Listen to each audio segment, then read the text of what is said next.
vous saviez que bien dormir la nuit était très important? En moyenne, pour un adolescent, il faut près de 8 heures de sommeil par jour pour être bien concentré et ainsi passer une bonne journée en cours. Et vous pensez que vous dormez suffisamment? Et pour connaître les habitudes des élèves en général, nous sommes allés à la rencontre d'une classe de seconde au lycée Petro Attiti. Des élèves qui ont bien voulu partager avec nous un peu de leur mode de vie. Est-ce que tu dors bien toi le soir? Ouais, un peu. C'est-à-dire? Parce qu'il y a des soirs, je dors tard. Puis il y a des soirs, ça va. Et pourquoi tu dors tard le soir? Parce qu'il y a Internet, il y a la télé, il y a les petits trucs, les PlayStation, tout ça. Est-ce que tu dors bien le soir? Des fois. Pourquoi? Parce que je télécharge, je vais sur Internet. Et tu vas jusqu'à quelle heure sur Internet? À 10h, 11h. Ah ouais, 10h, 11h. Après, je dors. Après, comme je prends le transco, c'est obligé de me réveiller tôt. Tu te réveilles à quelle heure le matin? À 5h. Ça te fait des nuits plutôt courtes, ça? Oui. Et du coup, t'es fatigué le lendemain en classe? Un peu. Non, mais après, j'ai l'habitude. Après, il y a le mercredi, c'est entraînement jusqu'à 8h30, le rugby. Après, c'est... Jusqu'à 8h30 le soir? Après, je marche jusqu'à chez moi, ça fait 10h, je rentre chez moi. C'est quand même beaucoup, non Non, j'ai l'habitude. Et t'es jamais fatigué en classe, ça Si, ouais. des fois, je tombe KO en cours. Au cours, j'aime pas. Ouais. Et c'est vers quelle heure, souvent, à peu près? Juste avant la cantine. Des coups de barre qui surviennent malheureusement en plein cours, alors que c'est justement à ce moment précis qu'il faut être le plus concentré. Madame Martias, leur professeure, nous raconte.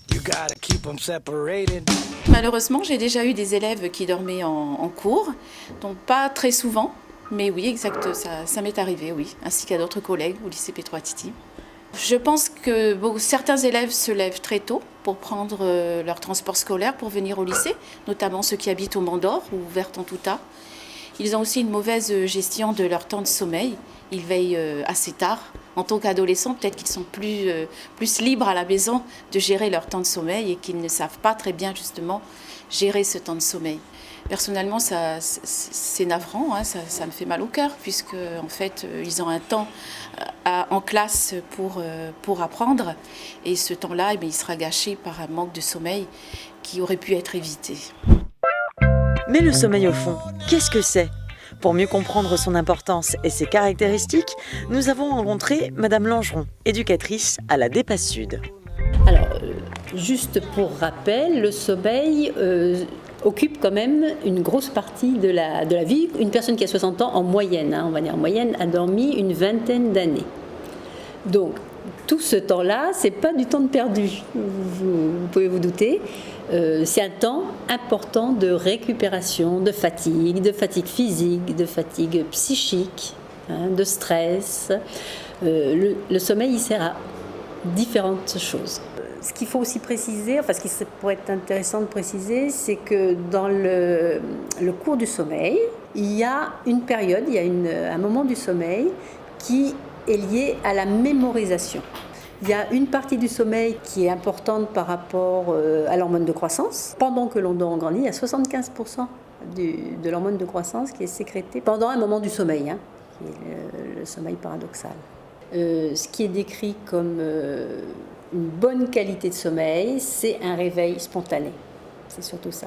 Une bonne forme dans la journée et surtout le fait de se réveiller naturellement, sans avoir à être réveillé. Parce que quand on a besoin d'être réveillé, que ce soit par les parents qui nous secouent, que ce soit par le réveil, on coupe le sommeil dans la dernière partie du sommeil qui est le sommeil qui est le plus profond. Car le sommeil se divise en fait sous plusieurs cycles, d'une durée d'1h30 environ. Chaque cycle peut s'illustrer comme un train à plusieurs wagons, puisqu'il comprend à chaque fois plusieurs phases. Une fois que vous vous êtes endormi, vous rentrez dans une phase appelée le sommeil lent très léger, où vous percevez encore les bruits autour de vous tout en les comprenant. Quelques instants plus tard, il s'agit du sommeil dit lent et léger, où vous percevez encore les bruits autour de vous tout en ne les comprenant plus. Cette phase dure environ 20 minutes. Vient au tour du sommeil lent et profond. Comme son nom l'indique, vous dormez profondément, mais votre corps garde encore tout son tonus musculaire. Une demi-heure après, vous sombrez enfin dans le sommeil lent très profond. Et c'est à partir de cet instant que vous vous rechargez en énergie et que le cerveau des plus jeunes fabrique ce que l'on appelle l'hormone de croissance. Cette phase dure environ 30 minutes. Ce n'est qu'après cette phase que l'on tombe dans le sommeil paradoxal. C'est d'ailleurs à ce moment-là que vous rêvez ou que vous faites des cauchemars. Mais c'est aussi à ce même instant que votre cerveau mémorise tout ce que vous avez appris et vécu dans la journée. Tous vos muscles sont enfin relâchés, mais cette phase ne dure que 10 à 15 minutes. Une fois le cycle fini, soit on prend un nouveau train, soit on se réveille. Le meilleur étant de continuer de dormir paisiblement, une nuit se composant d'une succession de 4 à 5 cycles de sommeil, jusqu'au réveil le lendemain matin.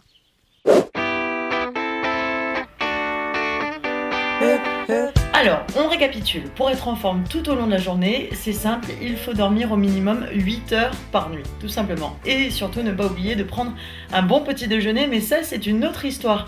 Allez, moi je vais me coucher. En attendant, je vous retrouve dès la semaine prochaine, à la même heure, sur la même chaîne, avec le même peps. En attendant, bonne nuit.